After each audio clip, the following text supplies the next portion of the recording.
This is not just the story of a man. It's the story of a voice. A voice that never feared guns. A voice that stood tall even before the world's biggest dictatorship. It's the story of someone who accepted the loss of his nation, but never let go of his voice. Just imagine, a leader who watched his country fall apart, who walked into exile, but never chose the path of revenge, who stood before the world with just one word: compassion. A man recognized in every corner of the world as a symbol of peace. But his homeland, his soil, his people were all taken from him.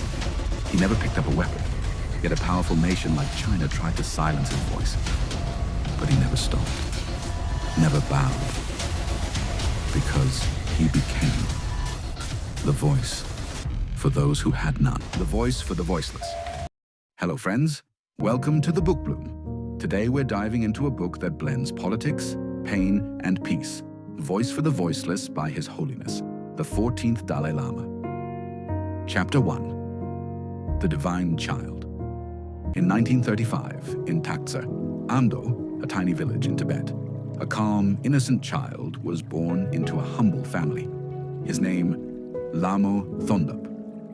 At just 2 years old, monks came to his home and said, "This child is not ordinary. He is the reincarnation of the 13th Dalai Lama. He is the 14th Dalai Lama, the rebirth of the great Tubten Gyatso." Just think, while we were playing with toys, he was being chosen as the spiritual leader of an entire civilization. In Tibetan culture, the Dalai Lama isn't just a religious leader. He is a living Buddha, the greatest symbol of compassion the world knows. Takeaway. Sometimes life asks you to become something you never thought you were ready for. Chapter 2. The Child Who Became a King. At the age of 4, Lamo Thondop's name was changed. He was now Tenzin Gyatso, the 14th Dalai Lama. His enthronement took place, and all of Tibet celebrated like a festival. But this wasn't just an honor. It was a monumental responsibility. His education began: philosophy, Buddhist scriptures, meditation, politics, and above all, compassion. While he was still learning, history was knocking on his nation's door, bringing darkness with it. Chapter 3. When the country was burning at age 15. In 1950, the Dalai Lama was just 15 years old when the Chinese army began marching into Tibet. Thousands of soldiers, tanks, and one clear message: Tibet is part of China. For the Dalai Lama, this wasn't just an attack. It was a direct assault on his people's religion, culture, and identity. And in that very moment, in just one night, he became both the political and spiritual leader of his country. The Dalai Lama once said, "I had no training, no experience, just my people's pain and their faith in me." He showed wisdom far beyond his years. He initiated peace talks with Beijing, tried diplomacy from every angle, but China refused to listen. And then, the greatest fear became reality. Chapter 4. A Midnight Escape from His Motherland. March 1959. Protests erupted in Lhasa. Thousands of people flooded the streets, standing in front of Chinese tanks. The Dalai Lama's life was in danger. Don't let him leave. China will kill him. Thousands of Tibetans surrounded the palace to protect him. Inside, silence. Outside, gunshots. And in between stood the Dalai Lama, the face of peace, now in danger. But within, a quiet, courageous plan was forming. One night, the Dalai Lama disguised himself and left as a protector, crossing the Himalayas toward India. For 19 days, he crossed forests, rivers, and valleys. And finally, on March 31st, 1959, he stepped onto Indian soil, where he was welcomed as a respected refugee. Chapter 5. When he chose compassion over revenge. Now imagine, if your country, your people, your faith were all taken from you, what would you do? Most people would pick up weapons, but the Dalai Lama didn't choose revenge. He chose compassion. The Dalai Lama once said, "My religion is very simple. My religion is kindness." He taught the world, peace is not weakness, and kindness is not a limitation. It is strength. And for this very belief, he was awarded the Nobel Peace Prize in 1989. Chapter 6.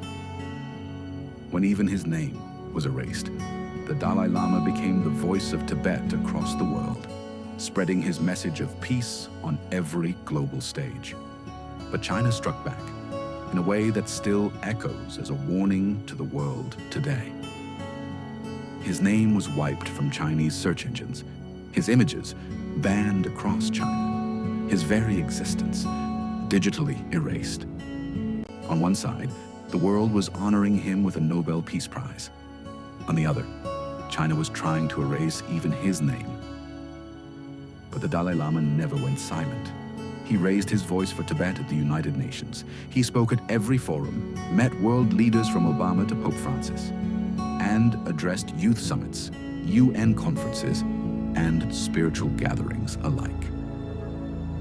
I have lost my country, but I have never lost my voice. Takeaway.